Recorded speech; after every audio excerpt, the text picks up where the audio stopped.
हमारे चुनाव होने जा रहे हैं और हम इसके लिए पूरी तैयारी में हैं। जहाँ तक महिलाओं की बात है, आप जानते हैं महिलाएं पार्टी के लिए बहुत मेहनत करती है, बहुत कर्मठ तरीके से काम करती है। आज इस बैठक का आयोजन भी हमने इसीलिए किया है कि सभी हमारे जो पदाधिकारी है, जो चुनी हुई वहाँ से महिलाएं हैं, उनके साथ बैठकर हम विचार विमर्श करेंगे और उनको आदेश देंगे कि किस तरीके से आपने आने वाले चुनाव में तैयारी करके फील्ड में निकलना है। तो किस तरह का मैम आज रहेगा, कितना जो है, क्योंकि काफ़ी सारी महिलाएं यहाँ पर आई है और चुनाव यहाँ पर आ रहे हैं, किस तरह से तैयार करेंगे आने वाले जो चुनाव है विधानसभा के? ये कोई पहला चुनाव नहीं है, ये कई चुनाव पहले भी हो चुके हैं और महिलाओं ने उसमें अपनी सक्रिय भागीदारी दी है। हमें पूर्ण विश्वास है कि हमारी महिलाएं जिस काम में जुटती है उसको पूर्णतः निभाकर अंततः पार्टी को विजय दिलवाती है। इस बार भी हम इनसे यही उम्मीद करते हैं कि इन लोग दिन रात पार्टी के लिए मेहनत करें, काम करें और जो हमारे चुनाव आ रहे उसमें इनकी भारी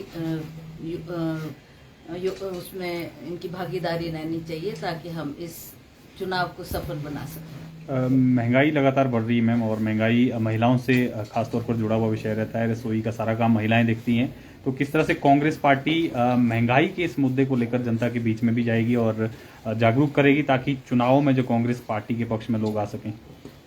आप जानते हैं कि जब पिछली बार चुनाव हुए थे, हमारे आदरणीय प्रधानमंत्री जी ने आकर यहाँ को लोगों को आश्वासन दिया था कि मैं महंगाई कम करूँगा।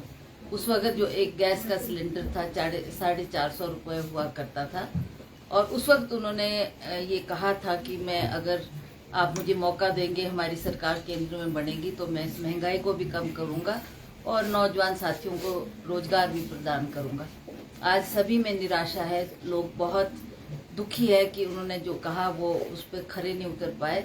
और ये महंगाई का मुद्दा तो आप देख ही रहे हैं कि किस तरीके से हर खाद्य पदार्थ की, चाहे वो सीमेंट सरिया है, चाहे हमारा गैस का सिलेंडर है, चाहे खाने की सभी चीज़ें कितनी महंगी हुई है।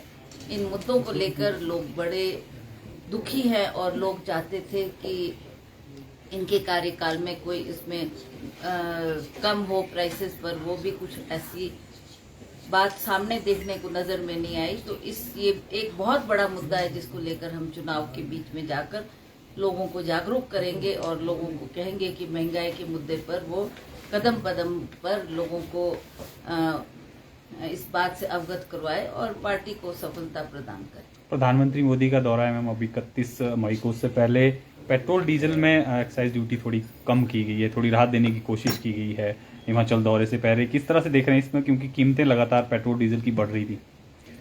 सभी जानते हैं, लोग जनता जानती है, लोग बुद्धिजीवी हैं, पढ़े लिखे हैं, लोग जानते हैं कि ये चुनावी मुद्दे हैं। अब जब समय बहुत कम रह गया है चुनाव के लिए, तब प्रधानमंत्री जी ये बात कर रहे हैं।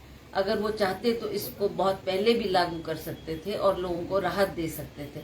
आप जानते हैं कि हर चीज में जो महंगाई बढ़ी है उसकी वजह से लोग कितने त्रस्त है, कितने दुखी है। बार बार हम आवाज उठाते रहे, बार बार हम अपनी बात लोगों के सामने करते रहे। सरकार भी भली भांति इस बात से परिचित थी, परंतु उन्होंने इस पे कोई कदम नहीं उठाया। अब जब ये बहुत नजदीक आ गया, चुनाव का समय आ गया, अब उन्होंने आना है, प्रदेश के लोगों को एड्रेस करना है, तो वो इन्हीं मुद्दों को लेकर लोगों को उलझाने की बात कर रहे हैं। जो आपने ये जीएसटी की बात करी, ये भी इसीलिए एक प्रलोभन दिया जा रहा है लोगों को ताकि लोग इससे प्रभावित होकर उनकी तरफ आकर्षित हो। पर मुझे लगता है कि हमारे लोग चाहे बेशक सीधे साधे हैं, पर वो भी इस बात को भली भांति समझते हैं कि महंगाई एक बहुत बड़ा मुद्दा है और इसको लेकर वो चुनाव के मैदान में उतरेंगे और अंततः हम लोग कांग्रेस के लिए अवश्य विजय हासिल करेंगे। भाजपा के बड़े नेताओं का लगातार हिमाचल प्रदेश में दौरे हो रहे हैं, चाहे जेपी नड्डा हो या अनुराग ठाकुर हो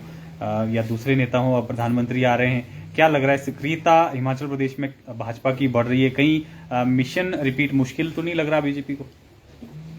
ऐसा लगता है, ऐसा नजर आ रहा है मुझे भी इस बात का आभास है कि ये लोग क्यों इतना स्ट्रेस कर रहे हैं। प्राइम मिनिस्टर को आने की बात है, हालांकि गुजरात में उनके अपनी स्टेट में भी इलेक्शन है, पर वो यहाँ पर ज्यादा टाइम दे रहे हैं। चाहे मोदी जी आ रहे हैं, चाहे अमित शाह आएंगे, नड्डा जी आएंगे, अनुराग ठाकुर जी आएंगे, वो तो अपने पार्टी के लिए काम करेंगे और वो जानते हैं कि अभी पिछला जो हमारा उपचुनाव हुआ उसमें क्या निर्णय रहे, क्या फैसला लोगों ने दिया, उससे भी थोड़े वो घबराए हुए हैं, बैकफुट पे है।